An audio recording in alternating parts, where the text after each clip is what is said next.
वडिलांना कधीही असं म्हटलं नाही की मला राजकारणात यायचं. मला वाटतं आमिर खानचे बरेचसे सिनेमा मेसेजिंग आवडीचा हिरो आहे, मेसेज गिव्हर आहेत. आवडीचा हिरो तर नेहमी अमिताभ बच्चन राहिलेला आहे. मी आईच्याबद्दल एवढंच सांगेल अतुलजी की खरोखर आईच्या पायामध्ये स्वर्ग असतो. राजेश ही कृती अतिशय चुकीची आहे. असं कसं काय करू शकतो. चांद सी महबूबा हो मेरी कब ऐसा मैंने सोचा था हाँ तुम बिल्कुल वैसी हो. नमस्कार, मी अतुल कुलकर्णी. लोकमत.com फेस टू फेस कार्यक्रमामध्ये आपल्या सगळ्यांचं मनपूर्वक स्वागत.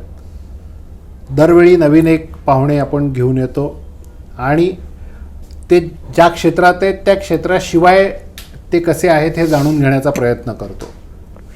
आज आपल्यासोबत आहेत राज्याचे सार्वजनिक आरोग्यमंत्री राजेश टोपेजी. घराघरात कोरोनाच्या निमित्तानं ते पोहोचले, त्यांचं काम पोहोचलं. सार्वजनिक आरोग्य मंत्री म्हणून ते कसे आहेत हे सगळ्या महाराष्ट्राने पाहिलं, देशाने पाहिलं. मात्र राजेश टोपे आहेत कोण, त्यांचं बालपण कसं गेलं, त्यांचे शाळेतले मित्र कोण होते, त्यांनी त्यांच्या घराला त्यांच्या बायकोचं नाव का दिलं, असे अनेक प्रश्न आहेत आणि अनेक गोष्टी आपल्याला माहिती नाहीत. त्या गोष्टी माहिती करून घेण्यासाठी आज आपण त्यांना आमंत्रित केलेलं आहे. टोपेजी, आपलं मनपूर्वक स्वागत लोकमतमध्ये. नमस्कार. खरं तर ही एक अराजकीय मुलाखत आहे, वेगळा प्रयत्न आहे आपल्याला समजून घेण्याचा.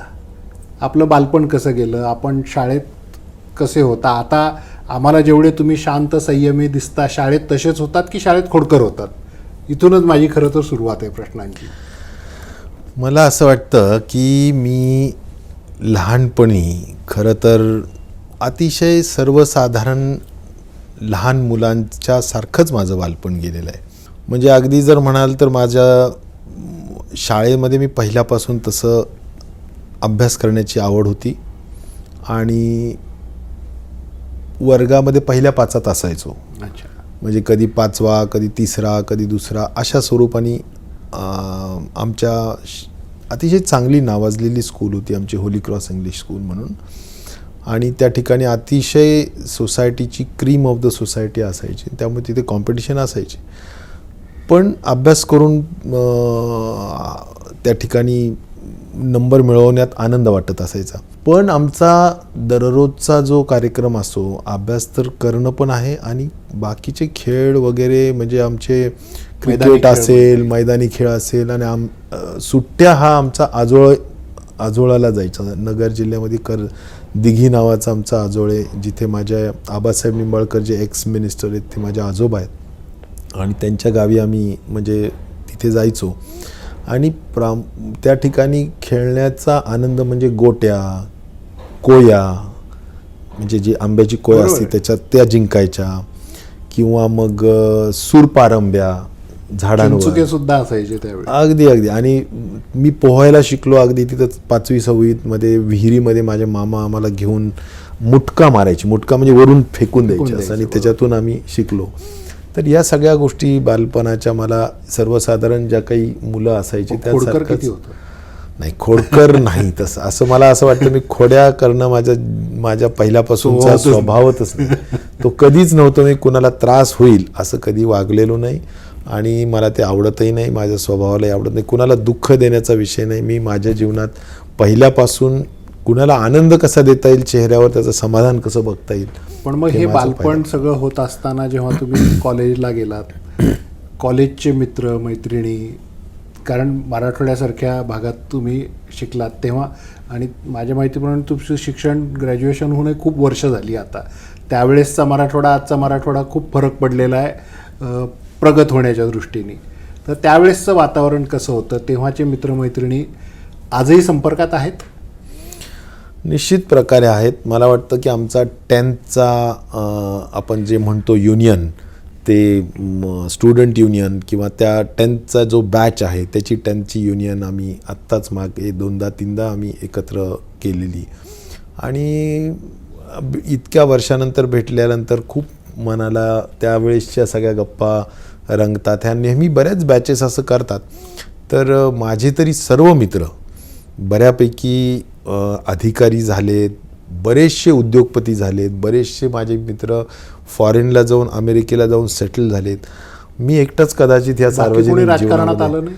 नाही. माझे 10th 12thच्या सगळ्या मित्रांमध्ये जास्त काही कोणी माझ्याबरोबर एक जरूर आला, आमचा तो इम्तियाज जलील जो आहे आपला आमदार, तो आमचा क्लासमेटच आहे आणि तो जरूर इम्तियाज आणि आलेला आहे. मी एकत्र कामही केलं आम्ही लोकमतमध्ये, तेव्हा तो होता तर तेव्हा. तो एक आलेला आहे. पण बाकी बऱ्यापैकी सगळ्यांच्या बॅकग्राऊंड जे आहेत ते सगळे कुणाची तरी अधिकाऱ्यांचा म्हणजे वडील अधिकारी असायचे किंवा काय, पण त्यांना भेटल्यानंतर असं वाटतं की त्यांचं किती वेगळं आता जीवन आहे, आपलं किती वेगळं आहे असं सगळं चालू. पण ह्या सगळ्या तुम्ही राजकारणात आलात कारण तुम्हाला घरात एक वातावरण होतं वडिलांचं. तुमच्या वडिलांचा तुमच्यावर खूप प्रभाव दिसतो. मी त्यांच्या बातम्या मी कव्हर केलेल्या आहेत जेव्हा ते सक्रिय राजकारणात होते तेव्हा. ते प्रचंड विद्वान होते आणि प्रत्येक गोष्टीच्या मुळाशी जाण्याचा त्यांचा स्वभाव होता. तर तो तुमच्यावर किती प्रभाव वडिलांचा पडला आणि कशा पद्धतीचा प्रभाव तुमच्या वडिलांचा तुमच्यावर होता? मला वाटतं माझे वडील माझे पहिले गुरु आहेत आणि आदरणीय पवारसाहेब एक माझे राजकीय गुरु आहेत आणि माझे मेंटर आहेत, सर्व काही आहेत, माझे नेते आहेत. परंतु वडिलांचं एक आहे की अत्यंत शिस्तबद्ध वागणं आणि त्यांचं अभ्यासू स्वभाव. खरं तर या सगळ्या गोष्टींमुळे नक्कीच एक जीवनामध्ये त्यांच्यामुळे जी काही असेल ती शिस्त निश्चित प्रकारे आहे. आणि वडिलांचं कामाचं खूप म्हणजे वर्कहॉलिक होते, ते खूप काम करण्याची त्यांना आवड असायची. आणि मला वाटतं की आज त्या स्वभावाला धरूनच आम्ही पवारसाहेबांची विचारधारा असेल, ते पण सातत्याने काम करणारे, आज एवढ्या मोठ्या वयात सुद्धा ते कामच करत राहतात. त्यामुळे काम करणं हाच एक खरा महत्त्वाचा छंद आहे. त्यात आनंद मिळतो.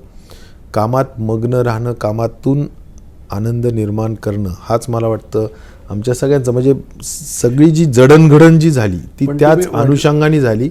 पण मी एक नक्की सांगेल की वडिलांच्या स्वभावाच्या म्हणजे त्यांचा फार तसा नाही त्यांच्या मनासारखं झालं तर फार रागीट सुद्धा त्यांचा स्वभाव होता. मी त्याच्यावरच येणार होतो की ते खूप रागीटही होते, पण ते राग असं चार चौघात कधी फार दाखवायचे नाही, पण ते व्यक्त करायचे राग त्यांचा.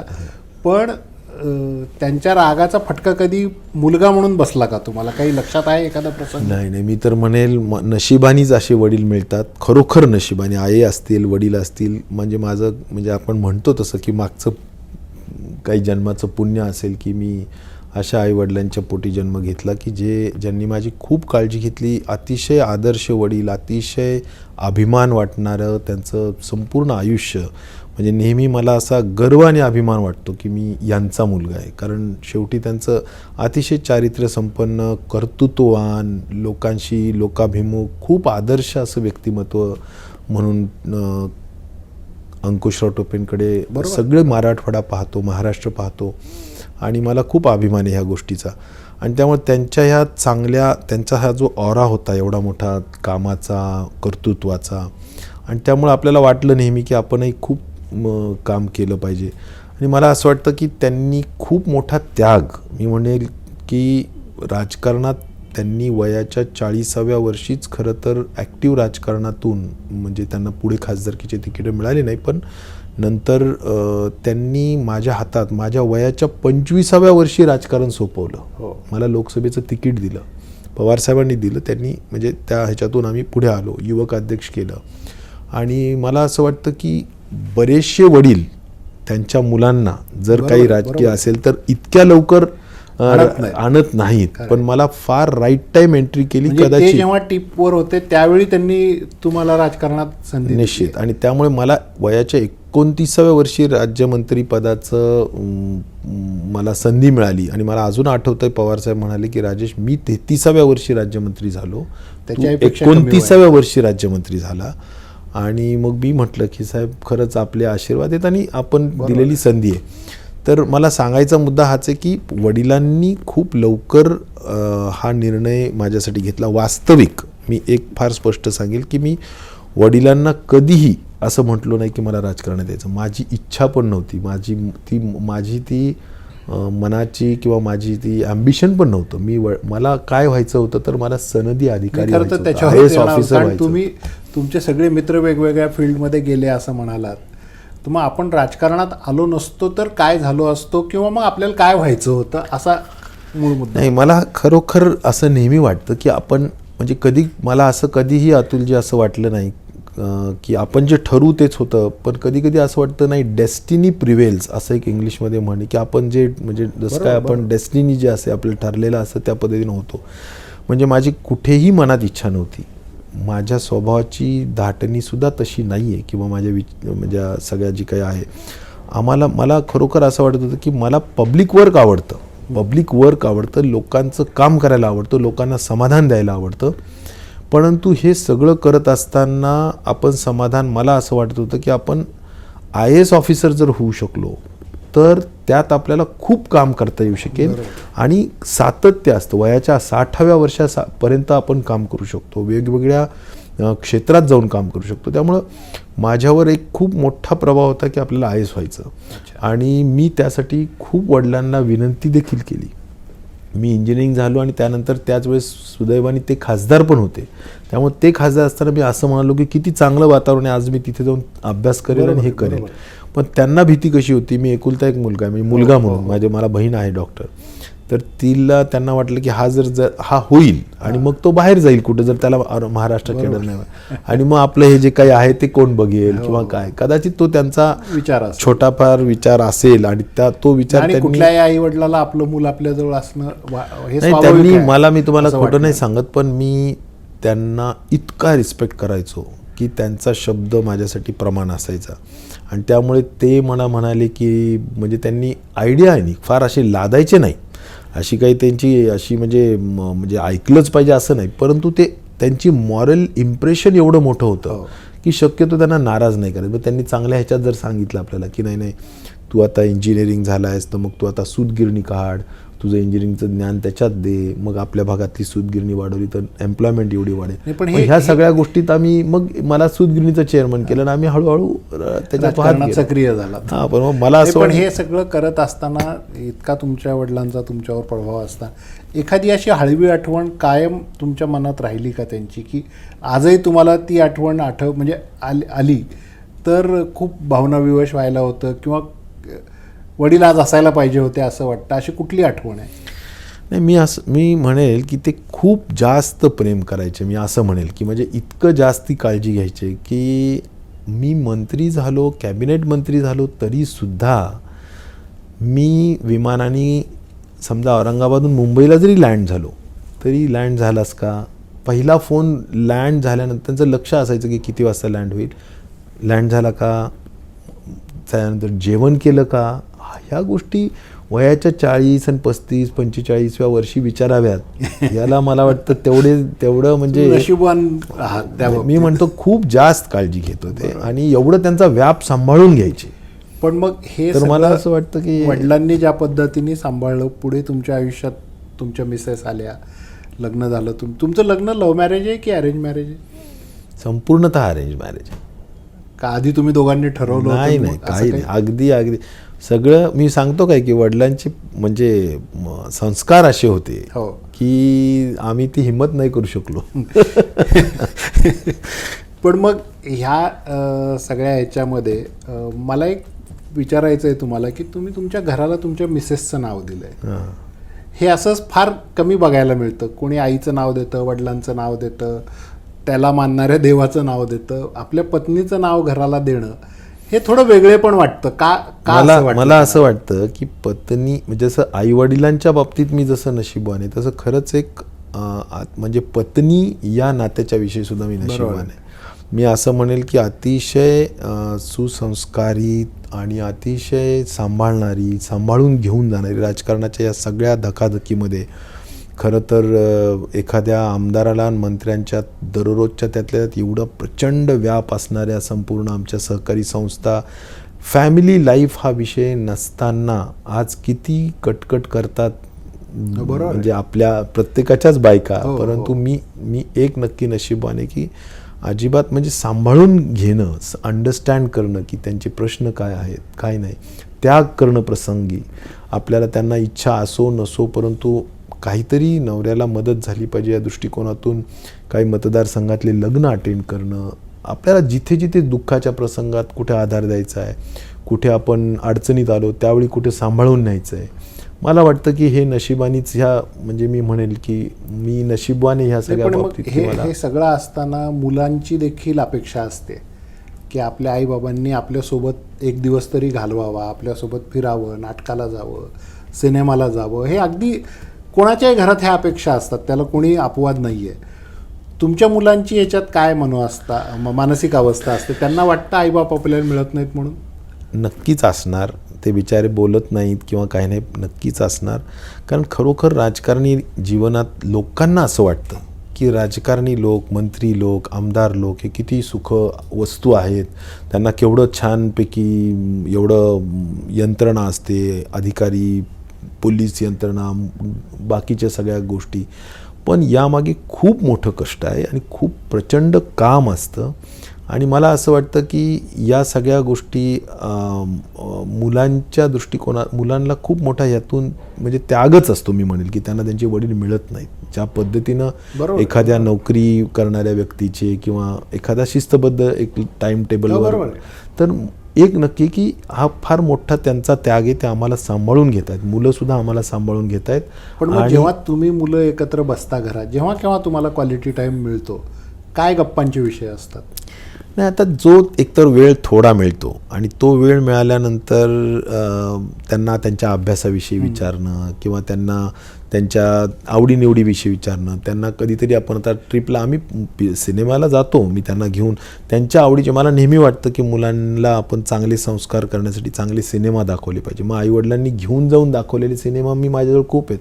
असे चक दे इंडिया आहे, भाग मिल्खा भाग आहे, तुमचे आत्ता बघितलेला मागच्या काही काळामध्ये तो 3 इडियट्स असेल, तारे जमीन पर असेल, हे जे काही मेसेज गिविंग सिनेमाज आहेत ते स्वतः मी जाऊन दाखवलेले आहेत आणि आम्ही एन्जॉय केलेले आहेत. ते दंगल आहे, मला वाटतं हे आमिर खानचे बरेचसे सिनेमा मेसेजिंग, आवडीचा हिरो आहे, मेसेज गिव्हर आहेत. आवडीचा हिरो तर नेहमी अमिताभ बच्चन राहिलेला आहे. आणि त्यामुळे अमिताभ बच्चनचे सिनेमा कधी सगळे बघितले, सगळे बुडवून, कॉलेज बुडवून असे बघितले, बंक करून जरी नसले तरी आवड सिनेमाची आहे. आणि निश्चित कॉलेजच्या जीवनामध्ये भरपूर सिनेमा. तसं आहे, मराठवाड्यात सिनेमाचा वेळ खूप आहे.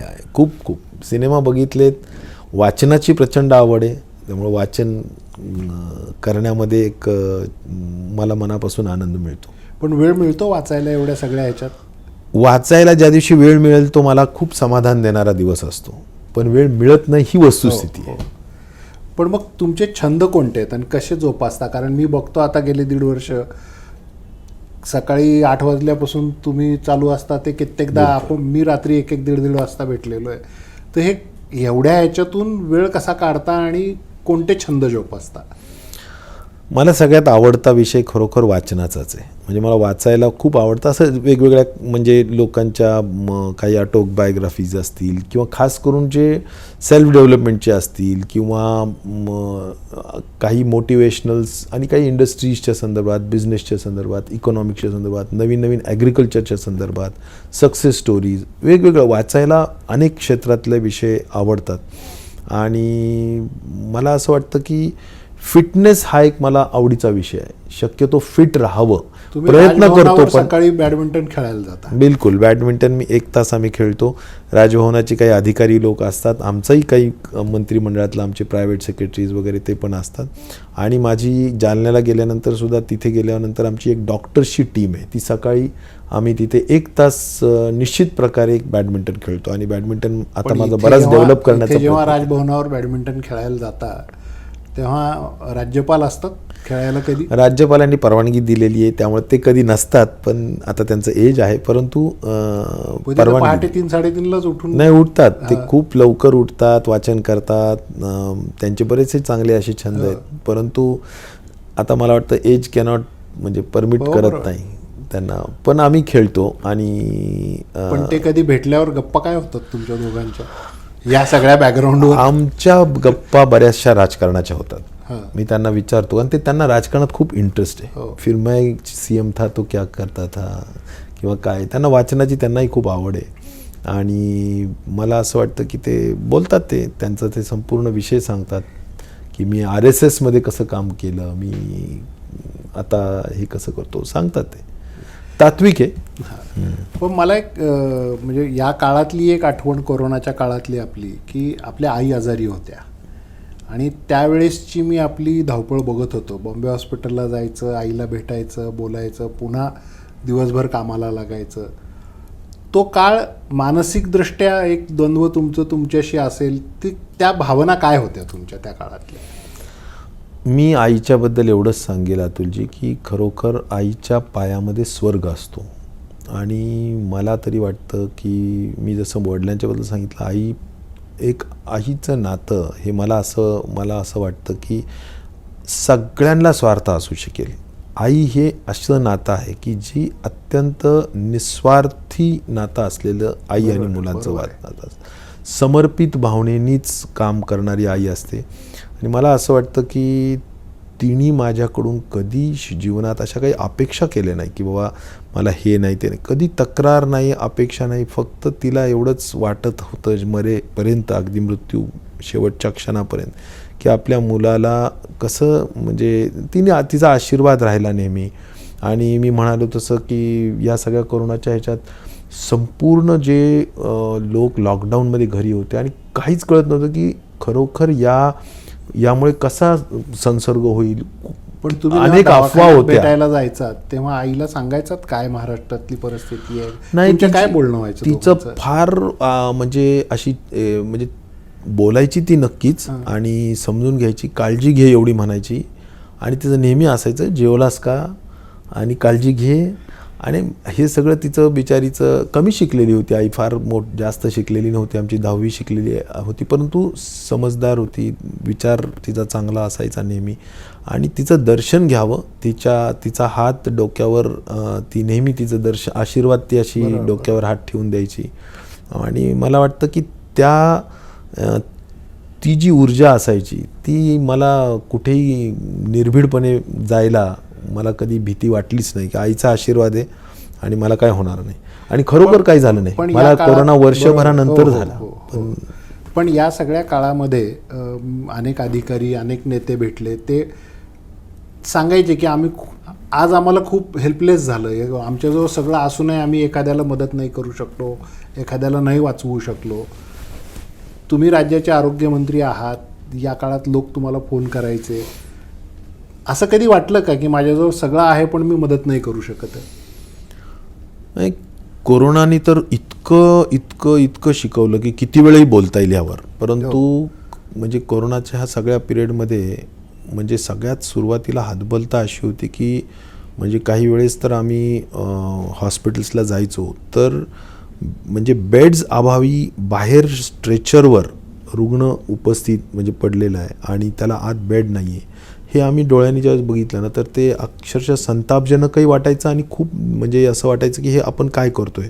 आणि मग त्यावेळी आम्ही 80-20चा जो फॉर्म्युला आहे तो काढला.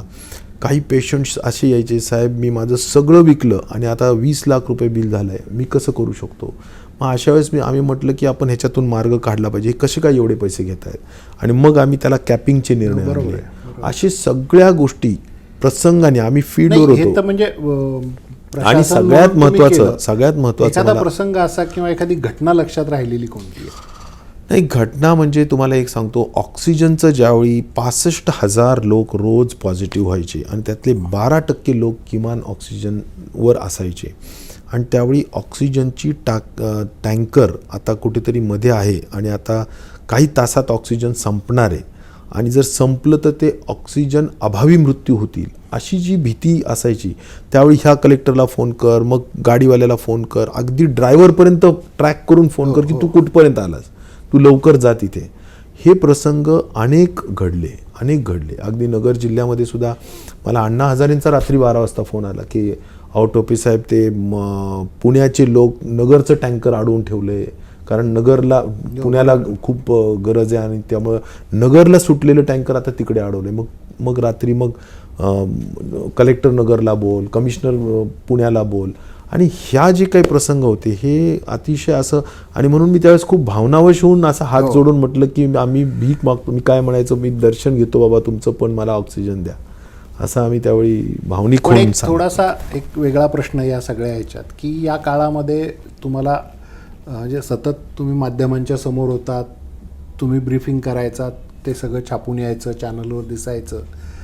आर पाटलांच्या बाबतीत असं बोललं जात होतं की आबांना एक नंतरच्या काळात एक प्रसिद्धीचं छंद लागला की रोज आपल्याविषयी काहीतरी छापून आलं पाहिजे.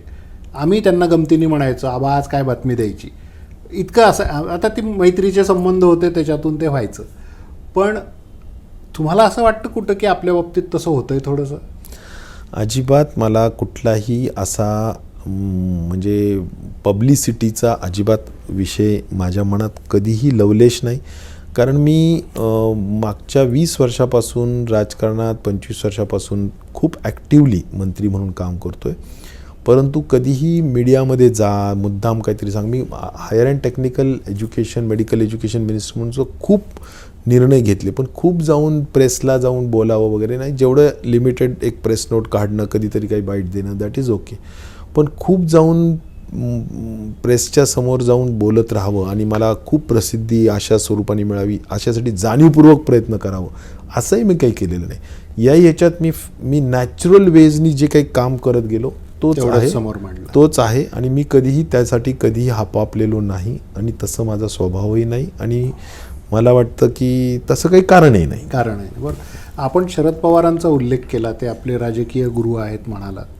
पण मी शरद पवारनी आपल्या आयुष्यात किती बदल केले ह्याच्याविषयी नाही विचारत, पण असा एखादा प्रसंग किंवा अशी एखादी घटना घडली का की शरद पवारांनी खूप तीव्र नाराजी व्यक्त केली किंवा खूप कौतुक केलं आणि ते तुमच्या कायम लक्षात राहिलं?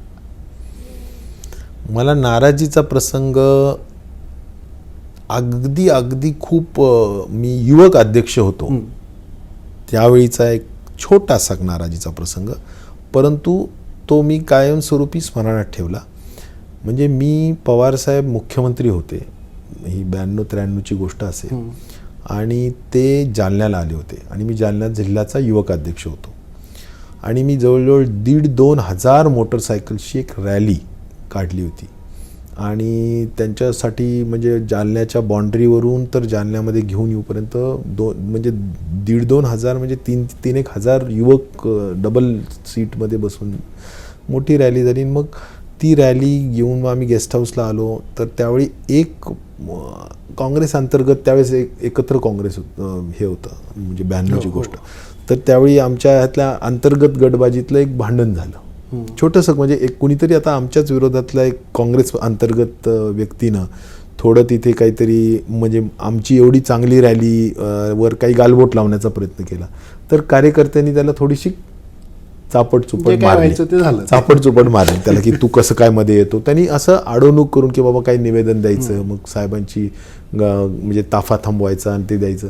तर लोकांना वाटलं की हे असलं काय लावलं, तर त्यांनी थोडंसं केलं आणि ते प्रसंग तो तसाच फाटलेला शर्ट घेऊन साहेबांकडे आला, बघा मला कसं मारलंय वगैरे.